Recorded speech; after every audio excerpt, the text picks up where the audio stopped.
Significado simbólico da queda de cabelos. Trecho do livro A Doença como Linguagem da Alma, de Rüdiger Dahlke.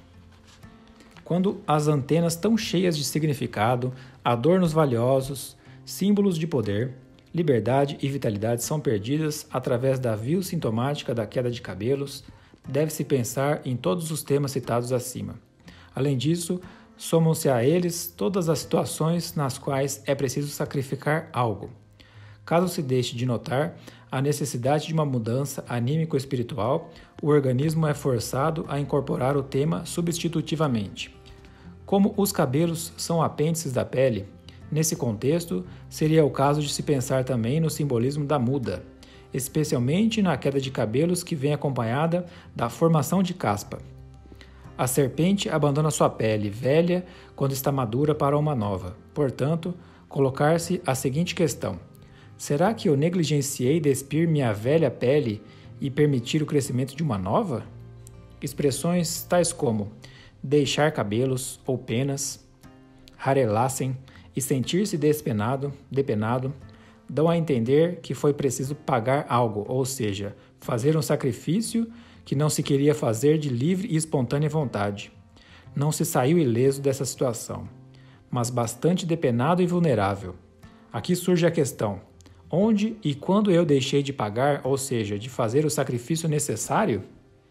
A tarefa de aprendizado oculta sob este aspecto da queda de cabelo é, consequentemente, livrar-se de maneira consciente daquilo que é velho e que foi superado pelo tempo para abrir espaço para o novo.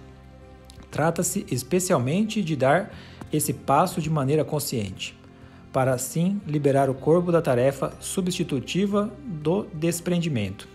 Além disso, impõe-se a indicação de que muito pouco novo volta a crescer. A queda total exige que se livre radicalmente, realmente até as raízes dos cabelos, dos velhos temas já superados. A outra possibilidade é admitir e aceitar a perda de liberdade que se instaurou. O corpo, então, tampouco irá apresentar o tema novamente sobre o travesseiro a cada manhã.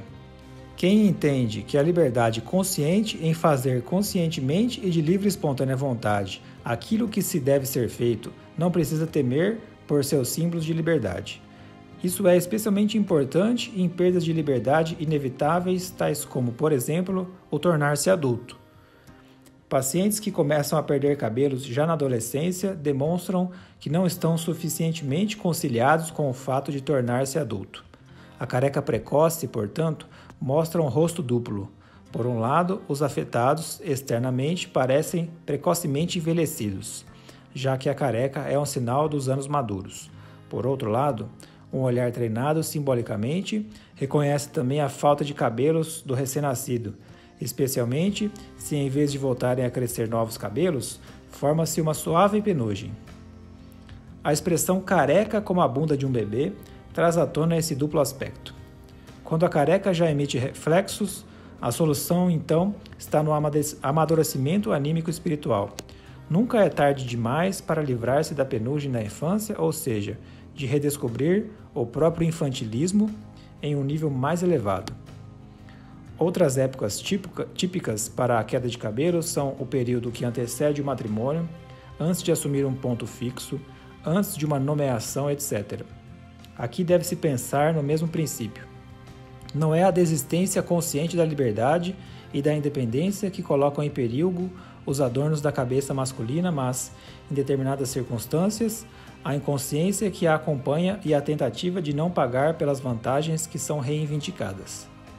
Quem se torna funcionário público com intenção e paixão e, por isso, abdica de bom grado de determinadas liberdades, tem seus cabelos seguros. Muito mais ameaçado está quem se sente artista e sonha sonhos de alto voo, mas, devido ao medo não admitido que sente diante da existência, entra para o funcionalismo público. É preciso pagar por um tal passo em falso, por exemplo, sendo simbolicamente depenado. As mudanças no crescimento dos cabelos, durante a gravidez e após o nascimento, iluminam o mesmo tema a partir de um outro ponto de vista. Muitas mulheres obtêm um cabelo denso e vital durante a gravidez, mas algumas voltam a perder esse acréscimo logo após o nascimento. O aspecto do sacrifício é nítido no nascimento. Para presentear uma criança com a vida, a mulher precisa separar-se dela. E ela, além disso, dá um presente, ou seja, ela dá algo de si mesma. Uma forte queda de cabelo após o nascimento ocorre especialmente com mulheres que têm problemas com o desempenho do papel de mãe e seu aspecto de sacrifício. Por um lado, elas levam para a cabeça o sacrifício que não foi feito espontaneamente. E por outro, elas também vivem no corpo o aspecto de transformação que suas vidas devem sofrer após o nascimento da criança. Na queda de cabelo circular, a chamada alopécia areata, trata-se de uma mesma temática referindo-se a um âmbito mais circunscrito. A tarefa aqui é descobrir esse âmbito restringido, livrar-se de estruturas superadas e permitir que um novo impulso surja em seu lugar. Deve-se fazer uma distinção com a queda dos cabelos masculinos naquele lugar típico que lembra a tonsura de um monge. Será que se trata de aproximar-se do arquétipo do monge, com que a ajuda de sua tonsura no lugar do chakra superior tenta sinalizar para o alto? Será que há aqui um convite para fazer como o monge e livrar-se tendenciosamente do mundo exterior para abrir-se mais para os mundos superiores? As chamadas entradas dão a entender algo semelhante ao conferir uma fronte de pensador e, assim, acentuar o aspecto filosóficos do homem. Nesse caso, também pode-se apenas presumir se algo que foi negligenciado do ponto de vista anímico-espiritual é expresso no plano corporal, ou se a fronte de pensador distingue o pensador. Perguntas. 1. Estou me punindo por algo ou eu me deixo punir? 2. Estou sacrificando meus cabelos, sinal de meu poder e de minha dignidade, em penitência? Em caso afirmativo, para quê? 3. Esqueci de pagar pela liberdade, dignidade e poder desfrutados? 4. Onde fiquei pendente de concepções de liberdade infantis e imaturas? 5. Será que negligenciei desfazer-me de velhas estruturas de poder já caducas? 6. Será que eu quis fazer perdurar por demasiado tempo estruturas de dignidade e consideração já superadas? 7. Será que, ao aferrar-me a velhas estruturas, eu, sem perceber, perdi a liberdade real, o verdadeiro poder e a correspondente dignidade? 8. Onde foi que eu deixei de permitir que novos impulsos e novas energias fossem injetadas em minha vida?